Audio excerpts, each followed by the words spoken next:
coach, Chris Hall in the middle, and Lewis Ratcliff on the right.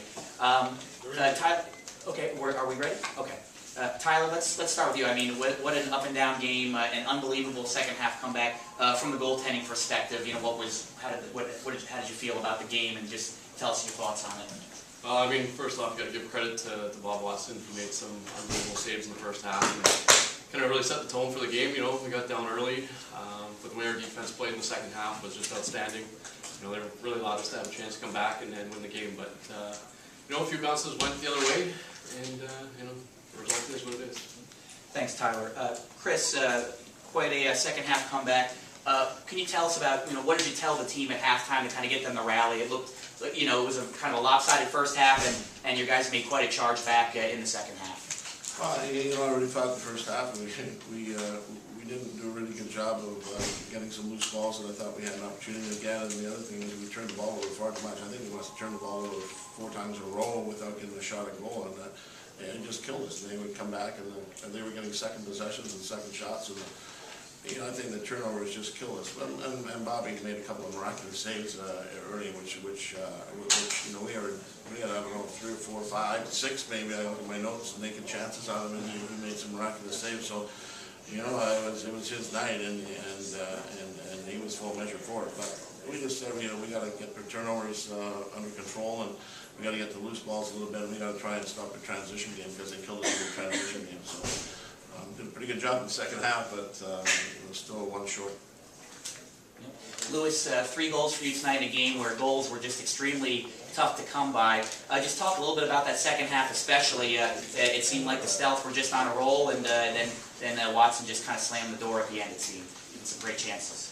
Yeah, I think we just needed one to drop. I think the first half he was just stopping everything, and the two that we snuck by him were kind of lucky ones. And the second half we kind of got on a roll, and we got a little confidence. And when you start putting a couple by him, you can get him in bunches. So just, you know, we took too long to get going, and couldn't get enough by him in a short period of time. But you know, if we'd stepped up a little bit more in the first half, it could be a different outcome.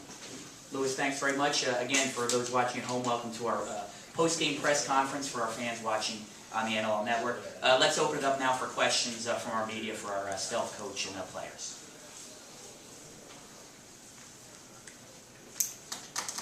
Well, you guys must have some questions. Tyler, in terms of, obviously you're in the heat of the moment, but in watching the performance that Watson had tonight, I mean, you've already touched on it a little bit, but maybe talk a little bit more about maybe what he's shown you over the years. Yeah, I mean, you know, he was the first goalie that I kind of started watching, you know, when Toronto was on TV back home in Vancouver.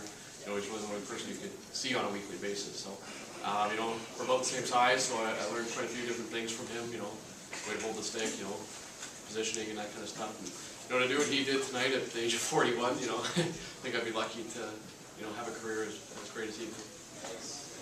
Thanks, Dan. Let's continue on with questions. Coach Hall, after a up and down regular season, finished year 8-8, you must be pretty proud of the way the guys came out and fought in the playoffs. Why don't you talk a little bit about what the playoffs were like for the guys in the locker room, and what turned it around? Well, you know, I really do think people say it all the time, but it's true. Ask any coach, the GMs, and the players, anybody that's on the inside, that there's very little difference between the top and the bottom. And so, you know, we had kind of, maybe a lot of people said an up and down season, but I really thought that we were playing okay. We had some critical guys out of our lineup, and I thought we were doing all right.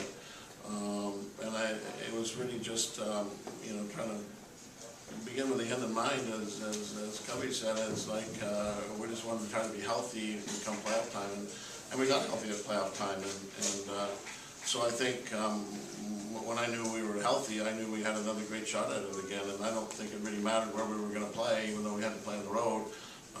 We do that pretty well, so I was pretty confident once that we were healthy that we were going to be a force again, and we were. So I wasn't really surprised what our regular season record was, nor was I surprised that we were here tonight.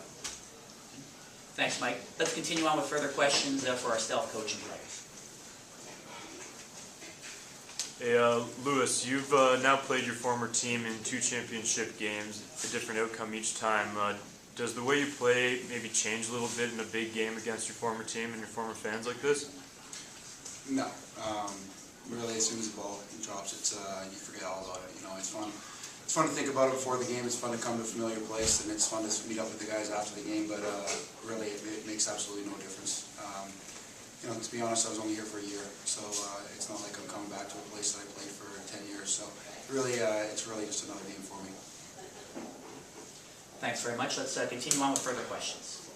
Tyler, it looked like in the second half you just were determined not to let them get any goals and get back into it. Was there anything in particular you were thinking as you tried to keep them stopped?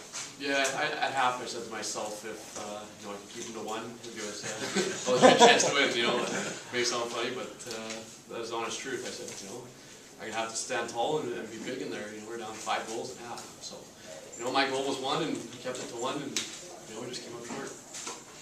Coach, the Rock said last year when they went to your town that the travel sort of took a little out of them. Did you guys experience any of that coming here? No, I don't think so. I don't think that was a factor at all. We came early and on Friday, and so we had lots of time to get rid of any of that, you know, east-west time change, jet lag stuff. We were well prepared for that, and we had a nice trip down to the Iroquois Arena to practice down there, which was, you know, for us to go practice where the game began. You know, it was a great cultural experience for us, and it was good motivation for us to go down there and practice. And you know, we had good rest for 2 days, and we had you know, a walk this morning, and a nice team rush. You know, we were fit and ready to play. I think the evidence of that is our second half performance. We still had some gas in the tank. Was there a designated play at the end that was supposed to happen? I know the pass went astray. Yes. Was there a place? Well, you know what, yeah, that's something that was disappointing, because those are things you practice all year long, and you know you practice them for that very moment. And we have, you know, 2 or 3 things obviously that we go to, and we practice them a million times. We practiced them yesterday, and make sure that, you know, everybody's on board, because we know it's probably going to be a close game, and there's a lot of 1-goal games. So yeah, we had some of this. It was a matter of deciding which one. We made a decision, you know, a collective decision. We're going to go with this one, and you know what? They pressured us, which we know that's going to happen too. We just didn't execute it. So it was disappointing not to get to execute the 6-on-5 when you know that's what it comes down to. So that was disappointing for me that we didn't get the job done there. At least get a shot on goal and force them to make 1 more save. Do we have any final questions for our stealth coaching players? Okay, guys, thank you very much. All right, pleasure.